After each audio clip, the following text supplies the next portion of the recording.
5 out of 6 marketers believes it's absolutely essential to make data-driven decisions to get the best results from your advertising. Only 1 in 6 actually trusts the data they use to make decisions. And at the end of the day, so much of what we do is doing things well, but so much of the impact we cause is by choosing the right things. But 61% of conversions are shared by more than one platform. And then 58% of conversions are non-incremental. So they would have happened anyway without the ad. And welcome to a new episode of Digital Coffee Marketing Brew. And I'm your host, Brett Dicey. Will you please subscribe to this podcast on all your favorite podcasting apps? Leave a 5-star review. It really does help with the rankings. And let me know how I am doing. But this week, I have Zeke with me, and he is a serial entrepreneur, the founder of Data Speaks, an AI-powered analytics platform that helps companies identify what drives their sales and invest in the right marketing strategies. And he has a background in economics and data science. Zeke has spent the last 20 years developing AI, machine learning, and data analytics solution, embedding hundreds of companies to make data-driven decisions and accelerate growth. So welcome to the show, Zeke. Thank you, Brad. Thank you for having me. All right. The first question is all my guests is, are you a coffee or tea drinker? I'm both. I have coffee in the morning, and then usually tea before going to bed. But I would say that I drink coffee way more than I drink tea. Do you have like a specific favorite of coffee, or is it just whatever you can get your hands on?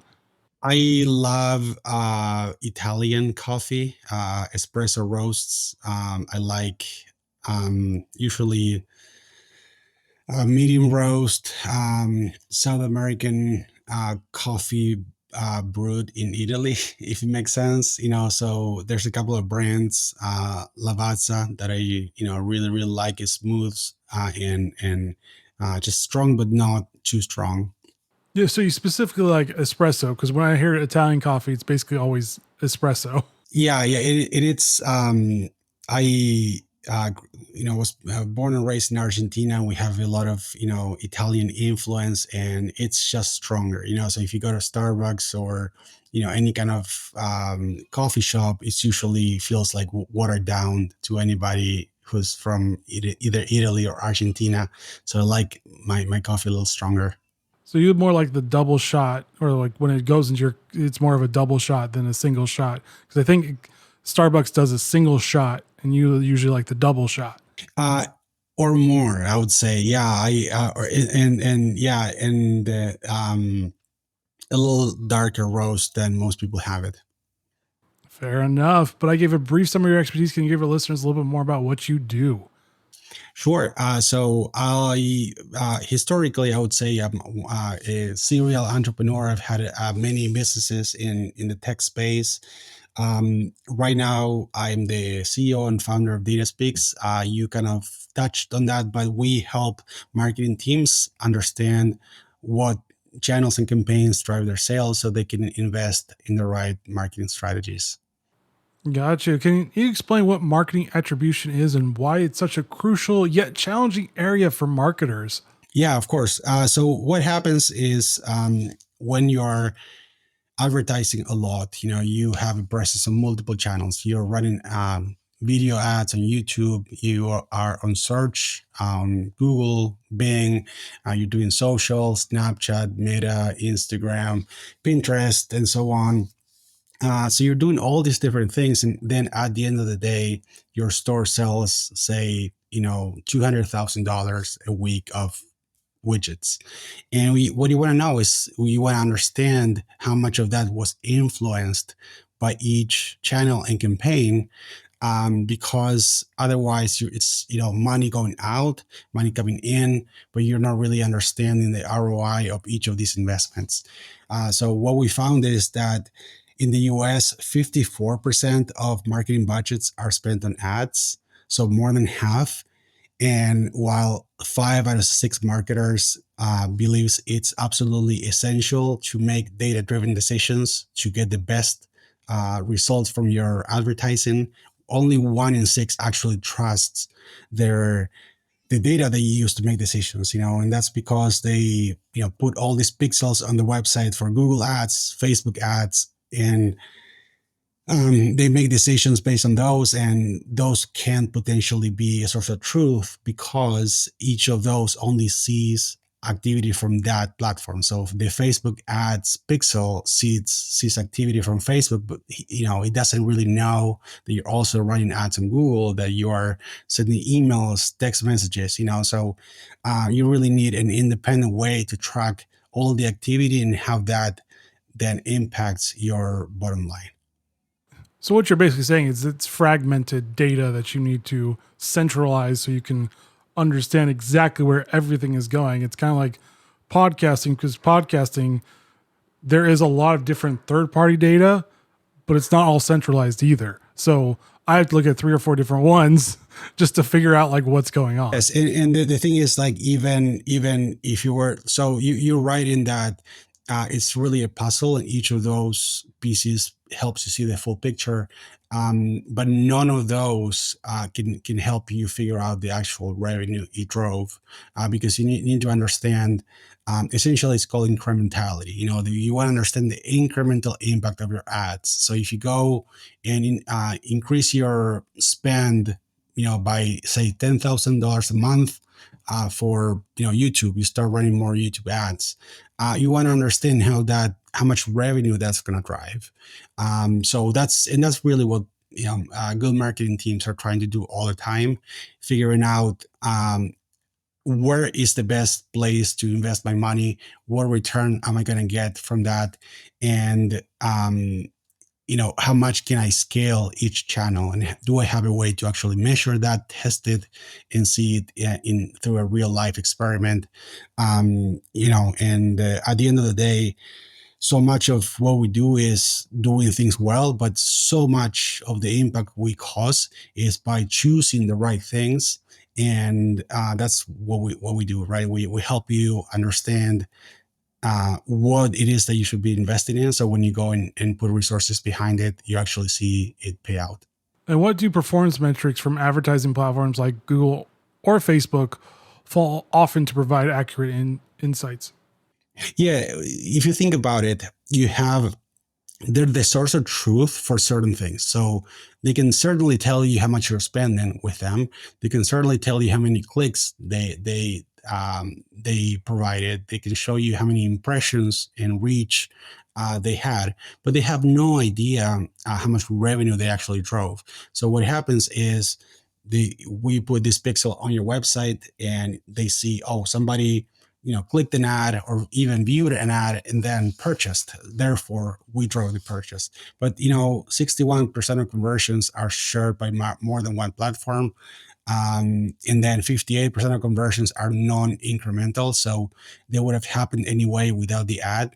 So what that means is that maybe you got an email for 20% off for something you wanted to buy. You went ahead and bought it, and then without you realizing this, you were like browsing, like scrolling on Instagram early that day, and you happen to see an ad, but you didn't even click on it. Well, Instagram is going to take credit for that, So I think what's important to understand is that ad platforms are in the business of selling you ads, not necessarily in the business of measuring and tracking. That has to be your responsibility as a company to make sure that you have data that you can trust. Is there like a somewhat easier way of figuring that part out? Because I know that's like the big piece of the puzzle, because like you said, Meta's going to be like, oh, we did it. Or Google's going to be like, oh, we did it. And you're like, well, you helped, but you didn't really fully drive the sale. Of course. So I'll tell you 2 things people are doing that are very unreliable, and then 2 things that actually work. So what doesn't work is looking at platform data, trusting that, or using what's known as multi-touch attribution, which essentially is trying to piece all these into a cohesive customer journey, and then based on that, uh, uh, arbitrarily attributing credit to different touch points. So if you saw an ad on Facebook, then click Google, and then did this and this and this. Like, okay, that's 4 channels. Let's split the credit in in quarters. 25% for each. That's even fair. Well, I mean, who it is to say that the first touch point had exactly as much influence as the second one and the third one and so on. I mean, it's kind of ridiculous. So that's the first thing I mentioned is not having an attribution platform. The second one is probably even worse, because if you have that kind of attribution that is arbitrary, you have a false sense of confidence in data that is actually highly inaccurate. So there's really two things that we could do. One is called media mix modeling. So media mix modeling essentially helps you understand what is the most likely scenario for the revenue you got given the variables provided. So given that you spend, like last week you spent this much on YouTube and this much on this and this much on that, and you got those sales, what is the most likely explanation for how much each one contributed to? So the way it's done is looking at variance in spend and how it correlates to revenue. So if something is performing really well and you double your investment, well, your sales should go up. If something has no impact, you double your investment or cut it in half or pause it altogether, it should have no impact on your revenue. So what we do is we look at, for example, if you sell in the United States, that's 50 states. So each day you have 50 observations of what happened when spend increase or decrease for different states, and what happened to your revenue, and that we usually have 3 years worth of data. So times 50 daily observations, that's 15,000 observations. Very clear patterns emerge in terms of what happened in the past as you increase or decrease spend for different channels. The other way that you could do this is through incrementality experiments. So incrementality, or it's also called like a market test, where what you do is you say, I want to test, for example, Google Ads. So if I'm running it and spending 10K a day, I'm going to pause it in Colorado and Michigan, and I'm going to see for the next 3 weeks or so what's going to happen to sales in those states. Or I could say I'm going to double my budget in those states and see what happens. So when you do that, essentially you're creating the ideal environment for an experiment, because you're saying, all other things are equal. Everybody is getting, my emails, my text messages, my social media. The only difference is that some states are either not seeing my ad or, seeing my ad more often. And so one way, the first way, media mix modeling doesn't require that you do those experiments, but when you do both combined, that's extremely powerful, because with media mix modeling, you get very, very close to the reality in the world. Then you run experiments, use those experiments to calibrate your model so it keeps getting more and more accurate. So it is not easy, right? And we work with companies that are spending 250,000 or more on ads per month, some, several million. So that's a highly sophisticated approach to a really big problem. But if you are on a budget and you still want to know how well your ads are going, a very easy way of doing that is to actually go ahead and pause your ads every now and then and see what happens, or double down and you see what happens. It's really, if you can't see a clear impact when you make such a drastic change, that should be an indication that it's not giving you the results that it's promising. And so, how has the death of the third-party cookies impacted marketing attribution, and what adjustments do brands need to make? Yeah, so I think that it's important to know that pre-internet, we already had incrementality testing, we had media mix modeling, and then when the internet came out, it just allowed us to track individual users, and that's the key difference between the two methods that I talked about and what the internet promised for a while. Well, that kind of worked for a little bit. It didn't actually allow us to measure real impact, but it allowed us to see that a visitor came from, email or a certain ad campaign and so on. Now, um, the problem in the last couple of years is that because of ad blockers and privacy settings in our browsers, these pixels are not working as well as they used to. So right now, 42% of conversions are being blocked. So that means that you don't have accurate data to work with. It also means that the platforms that use algorithms to essentially optimize their own performance to figure out, what kind of consumers should we be targeting, what kind of creatives should we be showing them. They're not getting the data they need to perform their best. So there's two issues with death of third party cookies. One is our reporting just became incredibly unreliable. The second one is our platforms, ad platforms can really do what they're supposed to do if we don't collect the data ourselves as first party data and then stream them to the platforms. If you just take the pixel they give you, put it on your website, your performance is going to be uh, far from optimal. And what factors lead to inaccurate revenue reporting from advertising platforms? Well, there's a couple of them. So that we already talked about. So one is pixels only work 58% of the times. So sometimes they just don't capture the true value of the conversions they actually should be getting credit for. Then there's duplication with multiple platforms claiming the same sales. There's the issue that only 58% of conversions are incremental. So one third of conversions would have happened anyway. I think that's a big one. And also like the a pixel essentially sees somebody viewed an ad and clicked on an ad and purchased. It doesn't have any clue about everything else that is going on in your world, any other marketing you might be doing. Um, so yeah, it's really a variety of all these things combined that makes makes them that they're still the source of truth for, again, clicks, impressions, spend, anything that they own. But your source of truth for revenue is your sales, right? Like you have money in the bank, how many orders you get, how much revenue you get.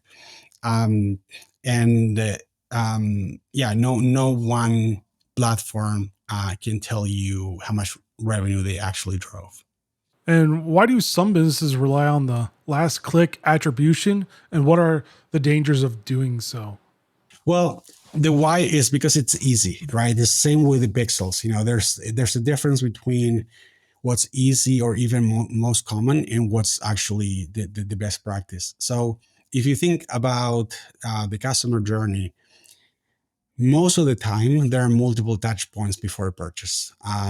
There are some exceptions for some impulse purchases, but most of the time people just learn about it, come to your website later, and sign up for your emails, and then maybe they see an ad, and eventually it usually takes about 7 touch points for somebody to purchase. So if you're giving credit to the last one, you're really ignoring everything that preceded that.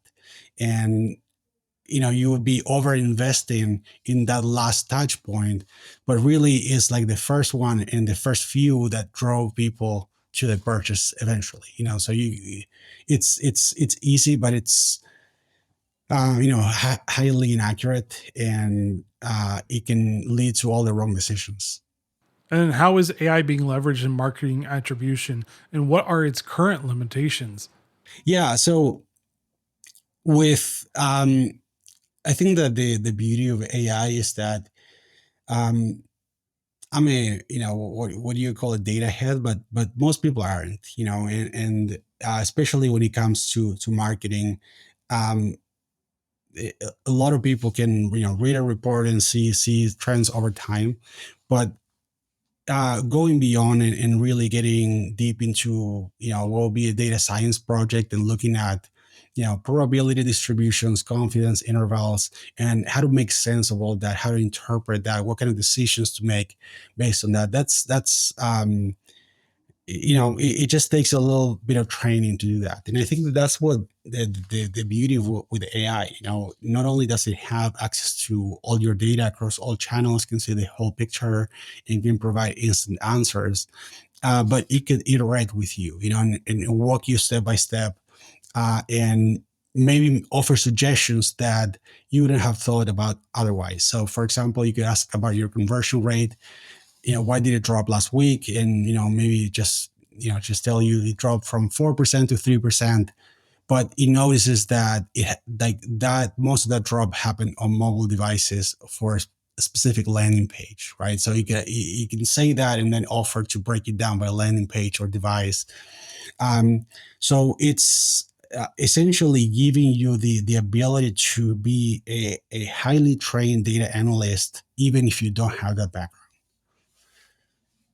And I would say that you also asked about the limitations. I think that it's such a young technology that there's like still a little bit of hallucinations, and especially when it comes to math. Sometimes, surprisingly, it gets really basic stuff wrong.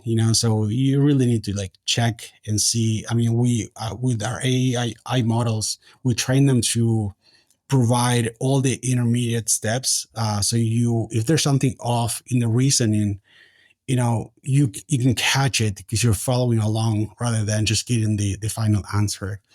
So I think it's really important to know that, and also to know that nobody could just give you the right strategy. Like you still have to, you can rely on this to get answers, but at the end of the day, only you know what's best for your business, what's going to work for you. So just take everything AI gives you with a grain of salt, challenge it. But yeah, I am very excited about everything that AI is allowing us to do. And how can businesses identify which marketing investments are effective and which ones are draining the budget unnecessarily? Because we're always trying to save money. Yeah. So again, if you have the budget for a proper attribution and testing platform, um, definitely that's the answer, right?